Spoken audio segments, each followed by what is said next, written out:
Hello, and welcome to Rise Unwind. We're that show where we talk to people from across the country about things you can do in your neighborhood. And on this week's show, we got this. And what is the rule on taffy because of the Halloween candy that's left over?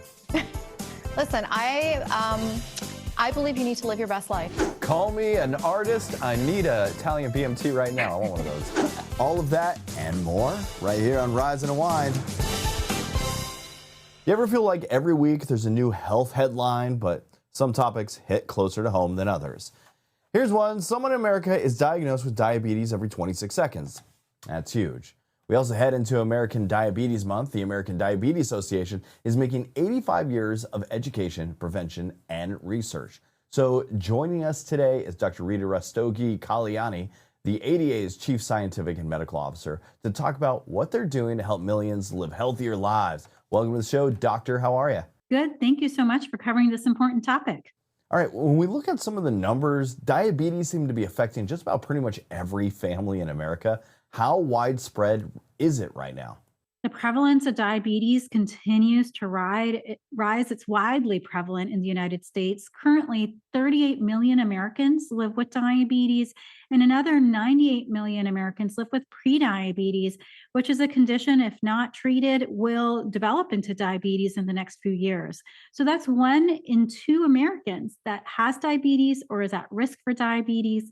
And even if you don't have diabetes, you probably know someone that's impacted by this disease.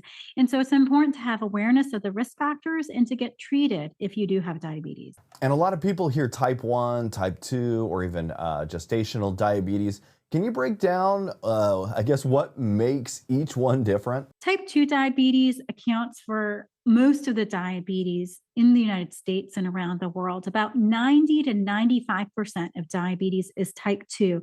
This is closely linked to obesity and family history. It occurs when the body can no longer respond to the hormone insulin. This is a hormone that lowers blood glucose in the body, and it can't respond to it as well. And so blood glucose levels tend to rise. Type 1 diabetes occurs when the body mistakenly attacks itself through an immune attack, and it attacks those cells in the pancreas that produce insulin. As a result, people with type 1 diabetes usually need to be on insulin from diagnosis. Gestational diabetes is a type of diabetes that occurs for the first time when women are pregnant. It can disappear after delivery, but even so, these women are at a much higher lifetime risk of developing type 2 diabetes and need to be closely monitored. And what are some of the warning signs that people should pay attention to before things get too serious? The symptoms of diabetes can be very common. It can be hard to know if they're from diabetes or not, but the typical symptoms include blurry vision, feeling thirsty a lot or hungry a lot, even after you've just eaten, fatigue, unexpected weight loss, or going to the bathroom, urinating a lot. But it's important to know that most people don't have symptoms in the early stages of diabetes or even prediabetes. And it's important thus to get screened and to get diagnosed as early as you can. And the ADA has been around 85 years. That's a big milestone. What changed? It is a big milestone. Yeah, what do you think has changed in how we fight diabetes today compared to when the organization even started? In our 85 years, we have been focused on our mission at the American Diabetes Association, which is to prevent and cure diabetes and to improve the lives of all people living with diabetes. In that 85 years, we've been involved in searching for a cure, advocating on behalf of people with diabetes, and providing low cost or no cost resources to support people with diabetes. So much has changed in the 85 years, and we are privileged to have a pivotal role in some of the knowledge and the development of technologies that have occurred during that time. But it's important to realize that you need to know your risk. And so we're encouraging everyone this American Diabetes Month to know your risk by going to diabetes.org/risk test, and also to get involved with our fight to end diabetes as well. And looking ahead, what is the ADA's vision for the next chapter, or what progress or breakthroughs are you most excited about? Well, we hope that we'll continue to get closer and closer to a cure for diabetes, whether that's type 1 or type 2 or other forms as well. We're hoping that by continuing to fund cutting edge research, by increasing our knowledge of diabetes and awareness that we can reduce the burden of this highly prevalent disease. And we encourage everyone to join us in the fight and learn more about resources at diabetes.org/ADM. And since November is American Diabetes Month, what is the best way for people watching to take action or support this cause? They can either join us at one of their community events that occur all around the country, such as Step Out or Tour to Cure. They can share their story or advocate on behalf of people with diabetes, and check out that website to find out more on how you can get involved. Dr. Kalyani, thanks for joining me this morning. Thank you so much for having me. I love seeing those senior athletes who make the rest of us look, super lazy. But even though they can get sidelined, not by competition, but by RSV. It's a respiratory virus that can hit adults over 50 pretty hard. So joining me today are Dr. Leonard Friedland from GSK and National Senior Games athlete Carole, who knows exactly what that feels like. And it's good to have you two here today. Welcome to the show, my friends. Thank you. All right, Carole, you had firsthand run-in with RSV. What was that like, and why did you decide to start speaking up about it? Well, that's a great question. Originally, I thought that RSV was something that just had affected babies. So I didn't take it seriously until at age 55, it affected me. What it was like was not good. It was terrible. I couldn't breathe. I couldn't get out of bed. I had fever, body aches. It really put me in a position where I was what I would call down for the count. It stopped my quality of life and my day-to-day activity. The reason why I'm sharing it is because I don't want anyone to experience what I did. As we get older, and particularly when we're active, we want to be able to continue to do things. When that happened, when I contracted severe RSV, that stopped. It really put me out of the game. I was out, and I don't want anyone to experience that. So I want to make sure that if I have a voice or if I can tell anyone, I want to talk to them about what their options look like. So that's why I'm definitely involved and excited to do so. And you spent years training and staying fit. Did RSV change the way you think about your overall health? Most definitely, Dan. I think I took it for granted. So the first thing that it did is made me grateful for having options. But what it did for me is it made me think about, as athletes, we're constantly looking at how we train, what we eat, what we can make our bodies do. So those are the things that we're always looking at. But one of the things I forgot about and took for granted is that I could still get ill. I could become ill, and that would stop me just as quickly as an injury would. Only this was something that was more internal.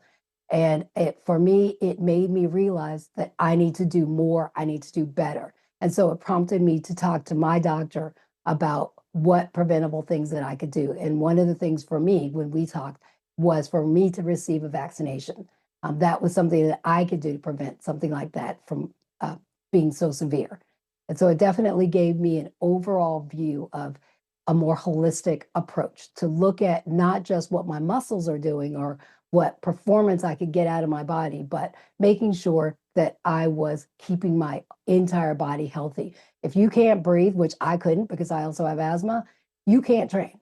And my performance on the outcome is slowed down and virtually stopped. I was literally sidelined. You got to help us understand what makes a RSV so dangerous for older adults and those with those like underlying health risks. Yeah, no, thanks for that question, Dan. And Carole's story is a very typical story of this infection in adults, especially adults who are 50 to 74, which was Carole's age, who have an underlying medical condition such as asthma. So this virus, RSV, is common and it's contagious. It affects our lungs and our breathing passageways, and it can result in severe outcomes in adults, resulting in hospitalization. At 177,000 adults each year in the United States over the age of 65 are hospitalized from RSV, and of those, about 14,000 will die due to their RSV infection. So it can be quite severe. Now, who's at risk?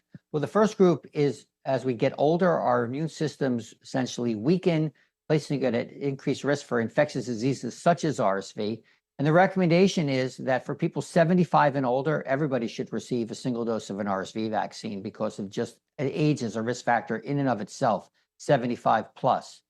But for adults aged 50 to 74 who have underlying risk factors such as asthma, COPD, heart disease, complicated diabetes, weakened immune systems, places those adults at increased risk for those severe outcomes. And we heard Carole's story. She was sidelined for weeks due to this infection. And so vaccination is a very important preventative tool for stopping the severe outcomes from RSV in adults. The virus spreads in the fall and the winter. So that's right now. So now's the time to have that discussion and speak to your doctor, speak to your pharmacist about the preventative tools for RSV. And again, Carole's story is very typical of this outcome. By the way, we have a website, sidelinersv.com, to get resources about this disease, about vaccination options. There's a discussion guide you can bring to your doctor, your pharmacist. And in addition, we've created a TV special, Redefining Aging with Senior Athletes, which features Carole. And that TV special can be found on GSK's YouTube page, but also you can be directed there through sidelinersv.com and follow that also on Facebook and Instagram. So knowledge is power. Have the resources, have the discussion, and take control over your health. All right, one more time. Where is the best place for people to go online and get more info about all of this? I would go to sidelinersv.com. That will be your landing page. That will get you where you need to go. Sidelinersv.com for those resources. But most importantly, take the time to have the discussion with your healthcare provider, with your pharmacist, and take control of your health. Vaccination is one of the best ways to reduce the risk of severe outcomes from RSV as an adult. Dr. Friedland, Carole, I want to thank you two for joining me today. Thank you, Dan, for having us. Thank you. Nearly half of adults in the United States have high blood pressure, and many don't even know it. The American Heart Association and the American College of Cardiology just released a new high blood pressure guideline offering important updates for everyone, especially women. Joining us today is Dr. Rachel M. Bond, an American Heart Association volunteer expert, to share what women need to know at every stage of life. Welcome to the show, Dr. Bond. How are you? I'm wonderful. Thank you for having me. The American Heart Association recently released a new high blood pressure guideline. What do people need to know about it? Yeah, so the American Heart Association and the American College of Cardiology did release a new blood pressure guideline. Things that have not changed are how we define high blood pressure. First step is understanding what's normal blood pressure. So normal blood pressure is usually anything less than 120/80. Anything above that is elevated up until we get to the first stage of high blood pressure. Those are numbers above 130/80. And then the second stage, that's usually above 140/90. The higher our blood pressure is, the higher our risk of heart disease. And why this is so critical, it's unfortunate that when it comes to high blood pressure, a lot of times there are no warning signs. There's no signs and symptoms. It's very silent. So the only way for you to understand if you have elevated blood pressure or high blood pressure is to go to the doctor and get your blood pressure checked on a regular basis. And let's talk about blood pressure and pregnancy. What should women know during that stage of life? One thing that the guidelines wanted to highlight was that there are different stages in a woman's life that can actually impact their blood pressure and their overall cardiovascular health. One of those stages is during pregnancy. Pregnancy, for all intents and purposes, is a female's first stress test. With the hormonal changes, a lot of times that could negatively impact their blood pressure. And if you are a patient that during your pregnancy develops high blood pressure, you're at about a 2 to 4 times greater risk of having high blood pressure outside of the pregnancy and a 2 to 4 greater risk of having cardiovascular disease outside of the pregnancy. A lot of times that could occur up to several decades after the delivery. So having those conversations with your physician and healthcare professional about your pregnancy risks as well as your more traditional risk factors can really help in the management strategies. And what actions can women take to help minimize the risks? So there are several. The first one is being active. We know that the American Heart Association recommends at least 150 minutes per week of some form of moderate exercise. That can include walking at a very brisk pace. They also recommend eating very clean and healthy food, limiting saturated fat, processed foods, foods that are rich in salt or sodium, and replacing that with things like healthy fats such as olives and olive oil, and also whole grain. They also talk quite a bit about sleep. When we think about sleep, we need to ensure we're getting at least 6 to 8 hours of sleep per night. And the last thing that's so important is making sure that we're getting our numbers regularly checked.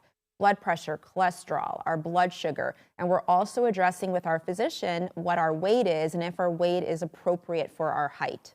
So what are some simple steps anyone can start taking today to help better manage their blood pressure? There are so many easy steps, many of which I had already listed, but I would say the easiest really is if we have an opportunity to get up and be active, let's do that. As I mentioned, that moderate exercise includes walking. So maybe using the stairs at work. If we're using public transportation, getting off at a stop a little earlier than where we normally do to encourage ourselves to get those steps in. And something also very simple is just making those minor adjustments to our nutrition as well as our overall lifestyle. And Dr. Bond, where can our viewers go for more information? So the American Heart Association has several websites. One of them is heart.org, and the other one is goredforwomen.org/high blood pressure. And that's really going to hone in on high blood pressure both during pregnancy and outside of pregnancy as it pertains to women's cardiovascular health. I want to thank you for joining me this morning. Thank you so much. You know, protein's been getting a lot of attention lately, and it's just about every new food trend. But why is it so important, and how can we make sure that we're getting it in a healthy way? So joining us today is registered dietitian Steph Grasso, who's here to show how simple protein choices can make meals more satisfying, even when you're eating on the go. So let's welcome her to the show. Steph, how are you, my friend? Hi, thank you so much for having me. Okay, so let's start with the protein thing. I hear about it all the time. Packages are now putting like numbers of how much protein is in it. Why is it being such a big focus in nutrition right now? It's everywhere. I mean, you see it in protein chips, drinks, but there is a reason for that. And I always recommend pairing protein with a meal. One, because it stabilizes your blood sugar. So it gives you those steady energy levels throughout the day, so you don't get those mid-afternoon crashes. And two, it keeps you feeling full longer. So, you know, you're not getting those late night cravings at nighttime. But most importantly, protein actually builds and repairs almost every cell in your body. And that includes your muscles, your skin, hair, hormones, enzymes. So it's truly just such an essential nutrient in our diets. Sounds good. All right. What are some easy ways for people to like build a balance plate that includes that right amount of protein? Yeah, so when I build a balanced plate, I think of three things: protein, produce, and carbs. Protein, you know, I try to strive for 20 to 30 grams of protein because that supports your muscle health and that's what keeps you full. And then produce, you really want to try add your veggies because that's where you get your fiber, vitamins, minerals, antioxidants. And then your carbs because that gives your body energy. And I always try to recommend choosing a fiber-rich carb if you can, whether it's whole grain pasta, whole grain bread. All right, for busy families who are basically eating on the run, how can they make like more nutritious choices that still fit their schedules?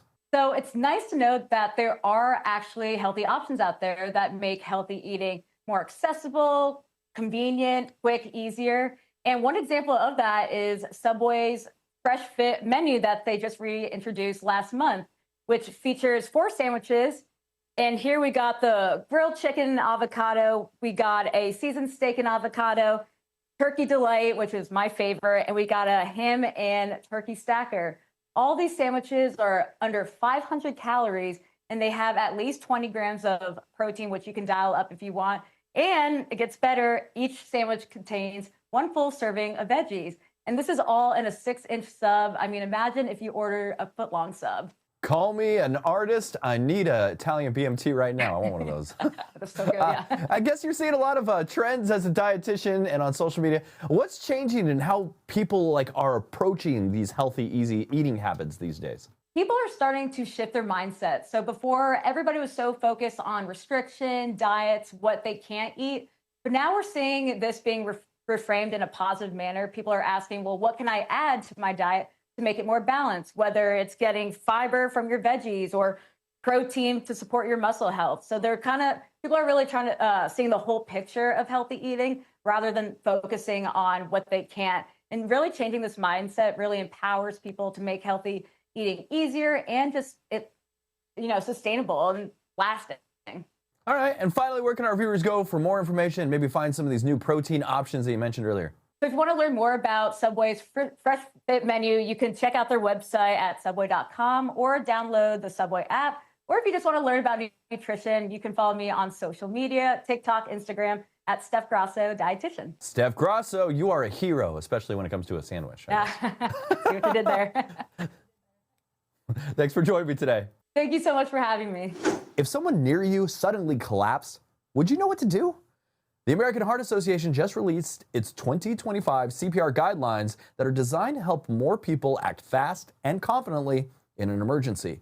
So joining us is Dr. Ashish Panchal from Ohio State University Wexner Medical Center to share what's new and why every second matters. Welcome to the show, Doctor. How are you? I'm great. Thank you so much for having me. Dr. Panchal, what are some of the key updates in the 2025 CPR and emergency care guidelines? Well, in the American Heart Association guidelines, as a volunteer, we focused on bringing the newest science to everyone. That's lay rescuers and healthcare professionals.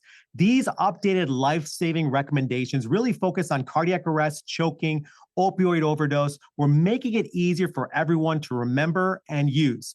When we think about cardiac arrest, what do we do if somebody suddenly collapses?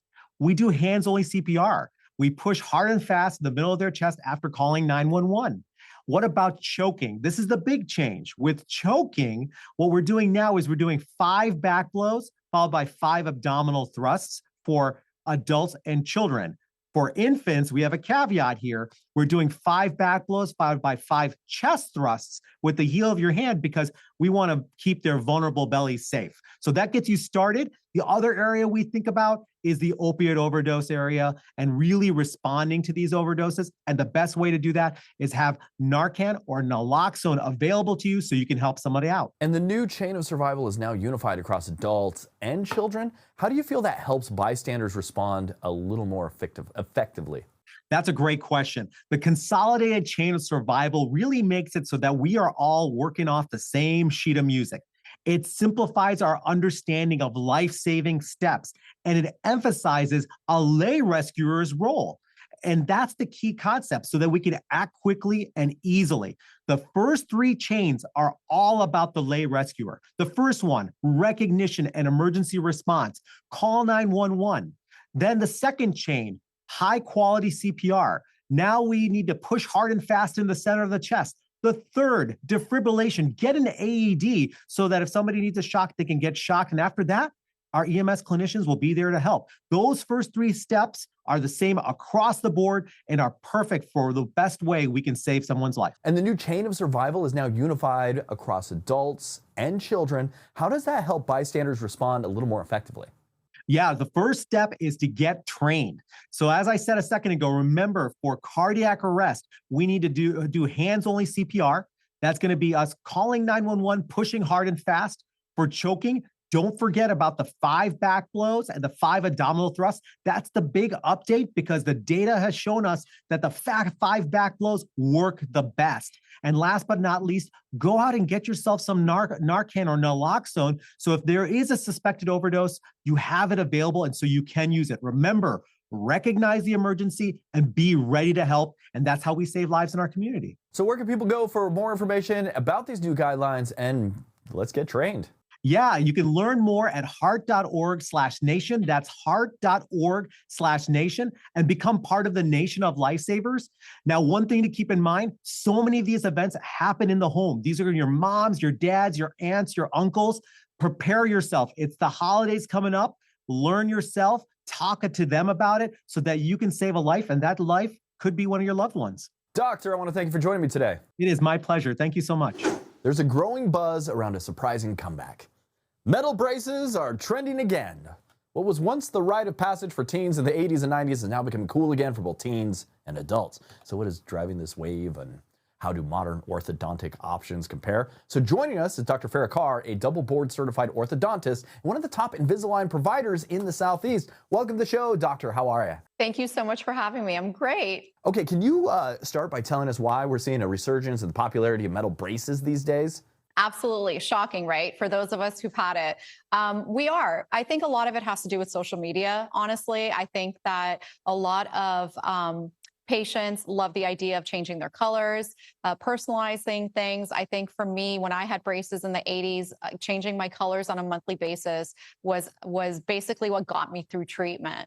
And so a lot of this plays into why we're seeing this popularity. For some of our adult patients, it could be more of a nostalgic thing. You know, maybe they wanted to have metal braces when they were younger and never had the opportunity. But nonetheless, when we have patients come to us for their consultation, you know, as an orthodontist, as a mom, I think it's so important to go through the pros and cons, go through all the advancements in orthodontics that we finally have, which has really changed everything, and make an educated decision and make a decision that's not based on trends that are going to be coming and going. I had friends that are cosplayers, and they actually created their own fake metal braces so that they can match some of the characters, and it's very interesting. They basically stood the test of time, but really, are metal braces the only orthodontic choice that is available today? They're not. And so now with Invisalign clear aligners, we are able to treat a lot of complex issues that only, you know, in the past we could only really tackle with braces. So if you think about overbite, if you think about severe crowding, severe spacing, a crossbite, these are situations that we are treating very predictably and very effectively with clear aligners.